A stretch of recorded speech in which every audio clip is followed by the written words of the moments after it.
The airport buzzed with noise, passengers rushing, announcements blaring, and luggage wheels rolling. Near the boarding gate, a young black woman stood patiently, her boarding pass in hand. She had checked in online, gone through security, and arrived early. Everything seemed normal, until it wasn't. As she handed her pass to the flight attendant, the woman's smile faded. The attendant, a stern-faced man in his 40s, barely glanced at her before shaking his head. "This pass is invalid," he said flatly. Confused, she frowned. "That can't be right. I just printed it at the kiosk." The attendant didn't even look up. "You'll have to step aside." "Next passenger." A line formed behind her, people shifting impatiently. Her chest tightened. She knew this wasn't about an invalid pass. She had flown before, knew the routine. Something felt off. Another crew member, a younger woman with sharp eyes, stepped in. "Is there a problem?" The first attendant smirked. "Just handling it." The passenger's voice remained calm but firm. "I followed all the rules. Why won't you let me board?" The second crew member hesitated, then whispered something to her colleague. He rolled his eyes. "Fine. Check the system again."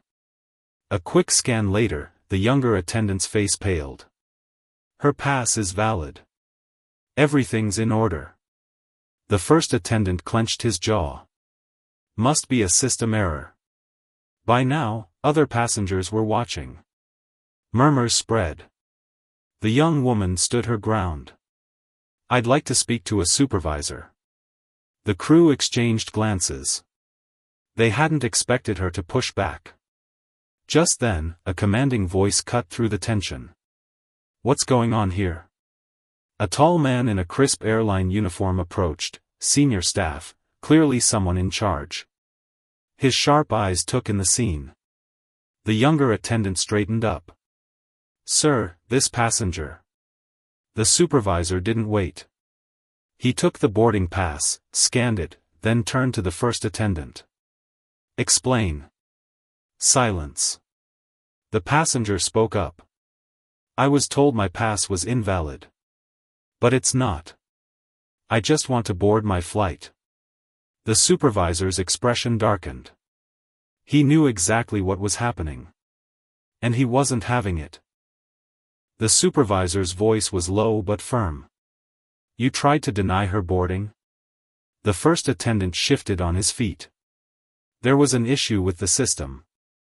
The supervisor cut him off. "I just scanned it myself." "No issue." He turned to the young woman, his tone apologetic. "Ma'am, I'm deeply sorry for this inconvenience. You're cleared to board immediately." Relief washed over her, but the frustration lingered. She had been humiliated in front of a crowd for no reason. Still, she nodded and moved toward the jet bridge, until she heard the supervisor's next words. "Both of you, my office. Now." The two crew members stiffened. Passengers nearby exchanged glances. Something big was about to happen. Inside the office, the supervisor shut the door with a quiet click. His calm demeanor had vanished. "What the hell was that?" The younger attendant spoke first, nervous. "Sir, I didn't." "I don't want excuses," he snapped. Then, to the first attendant, "You've had complaints before. This time, it was in front of me." The man crossed his arms. "It was a mistake. That's all." The supervisor leaned forward, his voice icy. "A mistake? You singled her out. You ignored a valid boarding pass. You embarrassed her in front of everyone. That's not a mistake, that's a choice." Silence. The younger attendant looked down, guilt written all over her face. She had gone along with it, and now she was trapped in the fallout. The supervisor exhaled sharply. "You're both suspended pending investigation. Hand over your IDs." The first attendant's face turned red. "You're overreacting." You're really gonna side with some random passenger over your own team? The supervisor didn't blink. I side with people who follow the rules. Now get out. Meanwhile, the young woman settled into her seat on the plane, unaware of the storm she'd left behind. A fellow passenger, an older woman who had seen everything, leaned over. I'm sorry that happened to you. She gave a tired smile. Thanks. It's not my first time. The older woman's eyes darkened with understanding. People shouldn't get away with that. Little did they know, this time, they wouldn't. Back at the airline's headquarters, the supervisor typed up his incident report with sharp keystrokes. He attached the security footage, witness statements, and the passenger's complaint, every detail documented. This wasn't just about one flight. It was about a pattern. A knock came at his office door. The head of customer relations, a no-nonsense woman with years of experience, stepped in. I just read your report. HR and legal are already involved. The supervisor nodded. Good. This can't be swept under the rug. She sighed. It won't be. But you know how these things go, people talk, rumors spread. We need to act fast before this blows up. Meanwhile, the suspended crew members weren't sitting quietly. The younger attendant, still shaken, called her union rep. They're saying I was complicit, but I tried to fix it. The rep's voice was cautious. Did you, though? Or did you just whisper and hope the problem would go away? Silence. Guilt twisted in her stomach. Across town, the first attendant was angrier. He met up with a coworker at a bar, slamming his drink down. They're throwing me under the bus for nothing. Just because some Karen complained. His friend hesitated. Dude. I was there. You did ignore her pass. The man's face darkened. So what? People get delayed all the time. Yeah, but not like that. On the plane, the young woman scrolled through her phone, trying to distract herself. Then a notification popped up, a message from the airline. Dear valued passenger, we sincerely apologize for your recent experience. A full investigation is underway. Please expect a follow-up call from our customer care team within 24 hours. She stared at the screen. An apology was nice, but would anything actually change? The older woman next to her noticed her expression. Everything okay? She showed her the message. The woman smirked. Oh, they're scrambling. Trust me, honey, when companies send those, they know they messed up bad. By the next morning, the airline's social media team was in damage control. A tweet had gone viral. Did anyone else see that black woman get denied boarding for no reason at gate B12 yesterday? At Flyright Air explain this. Replies poured in. Same thing happened to my cousin last month. Post the crew names. They don't deserve to hide. We're watching, at Flyright Air. Do better. The PR team's phone started ringing. The airline's CEO, a silver-haired man known for his calm demeanor, stood at the head of the conference table. His voice was quiet but carried weight. I want every complaint against these employees pulled. Every incident report. Every passenger survey mentioning them. Now. A junior executive hesitated. Sir, the union will argue we're targeting them retroactively.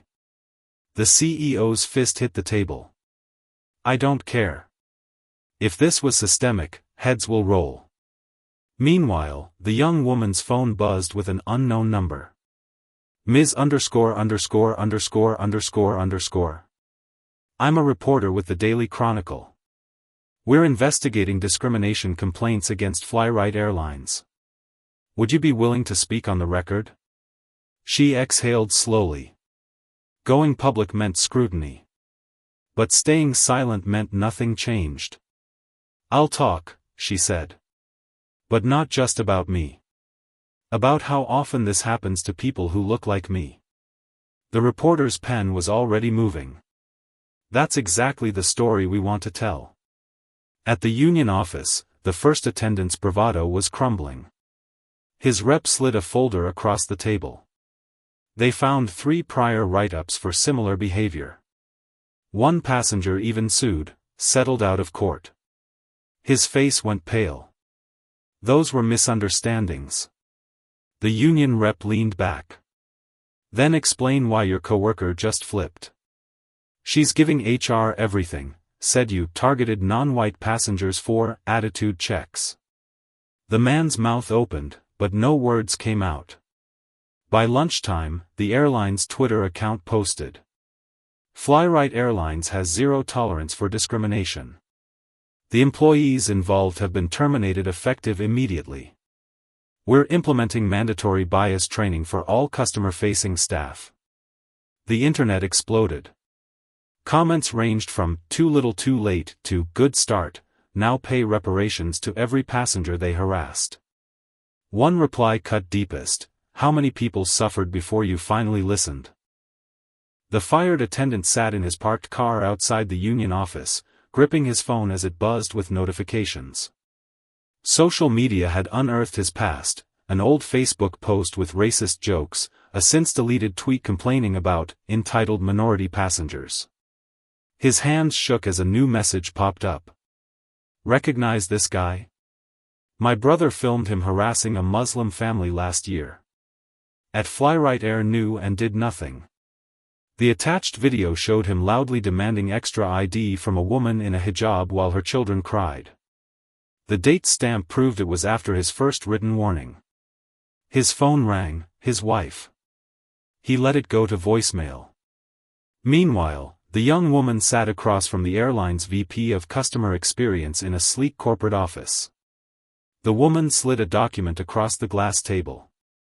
"We're creating a passenger advocacy panel to overhaul our policies. We'd like you to be the inaugural member, paid position, of course." She studied the offer. "You want me to help fix what you broke?" The VP met her gaze.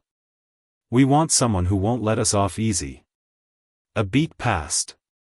She picked up the pen. On the news that evening, a legal analyst explained the bombshell.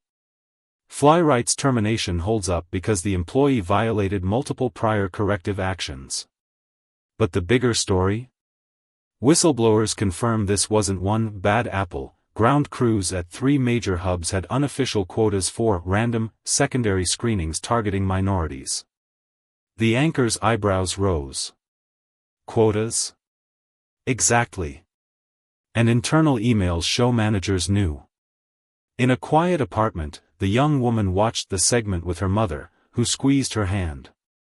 "You stood up for yourself," her mother said.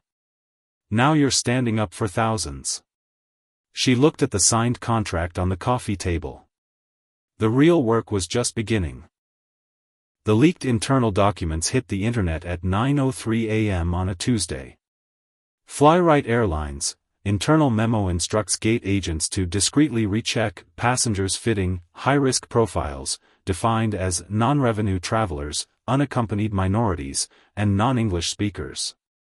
News outlets pounced. By noon, #BoycottFlyright was trending. The airline's stock price began plummeting. The fired attendant's wife finally answered his calls, but not how he hoped. "We're staying with my sister," she said, voice hollow. The kids' school called. Other parents saw the video. "They're being bullied." A long silence. Then, "You did this." "Not us." The click of her hanging up was quieter than he expected. At the first passenger advocacy panel meeting, the young woman dropped a bomb. "I want every traveler who filed a discrimination complaint in the last 5 years contacted with compensation offers," she said, sliding a printed proposal across the table. "Not just vouchers. Cash restitution." The airline's lawyer choked on his coffee. "That's millions in liability." She didn't blink. Compared to billions in lost market cap today? The CEO, watching via Zoom, gave a single nod. That evening, she scrolled through hundreds of replies to the airline's apology tweet. One caught her eye, a photo of two little black girls holding handmade signs. "Thank you, lady on plane. MOM says we can fly without scared now." For the first time since the incident, she cried. The ripple effects hit faster than anyone expected.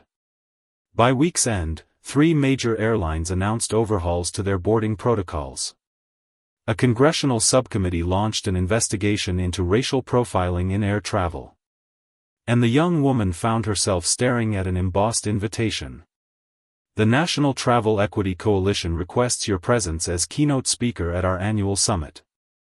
Her mother framed the invitation while muttering, "My child, changing laws before she's 30. The fired attendant sat in a diner at 2 a.m., nursing coffee across from his union rep. "There's no legal case," the rep said gently. "But if you do a public apology." "To who?" he snapped. "That stuck-up." The rep stood up, dropping cash on the table. "When you're ready to admit this is about you, call me." Alone, he stared at his reflection in the black coffee. For the first time, he wondered if the problem wasn't the world, but the man glaring back at him.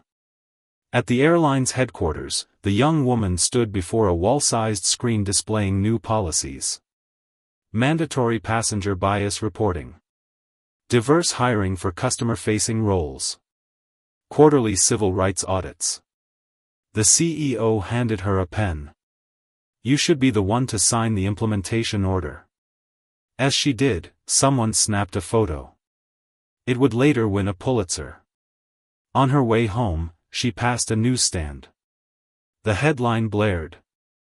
"Flyrite settles class action for $28 million, largest travel discrimination payout in history." She bought 2 copies. One for her records. One for her future children. 1 year later, the same airport buzzed with familiar chaos, but something was different. New posters lined the walls: "See something?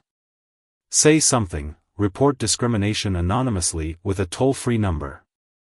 Gate agents wore pins that read, "Ask me about our anti-bias training." And at every boarding area, digital screens cycled through passenger rights in 6 languages. The young woman, now a named plaintiff in the landmark settlement, walked through Terminal B with her head high. She wasn't just a passenger today. She was headed to D.C. to testify before Congress about the passenger Bill of Rights she'd helped draft. At security, a TSA agent did a double-take. "Ma'am? I just want to say, my daughter saw your picture in her school textbook last week." Civil Rights Unit. She froze mid-step. "A textbook?" The agent, a black woman with graying twists, smiled. "She dressed up as you for career day. Carried a toy briefcase and everything." The weight of the moment settled gently on her shoulders. This was bigger than one flight. Bigger than one airline. As she reached her gate, a commotion erupted nearby. A white-haired man in a pilot's uniform was berating a young gate agent. "You will upgrade me," he snarled. "I flew 747s when you were in diapers." The agent, a Latina woman barely out of college, stood firm. "Sir, per our new policies, seniority doesn't override." "Excuse me?" The young woman didn't hesitate. She stepped between them, phone recording. "Problem here?" The pilot turned purple. "This is none of your," then recognition flashed. His mouth snapped shut. The agent mouthed thank you as he stormed off. On the plane, buckling into first class, complimentary, for life, per the settlement, she opened her laptop to review her testimony. A notification popped up, a news alert. Former Flyrite attendant sentenced to 200 hours community service for violating probation at racial justice protest. She shook her head. Some lessons came harder than others. As the plane lifted off, she stared at the shrinking city below. That terrified woman at the gate was gone. In her place sat someone who'd turned outrage into action, humiliation into hope. The captain's voice crackled overhead, beautiful day for flying." For the first time in years, she wholeheartedly agreed.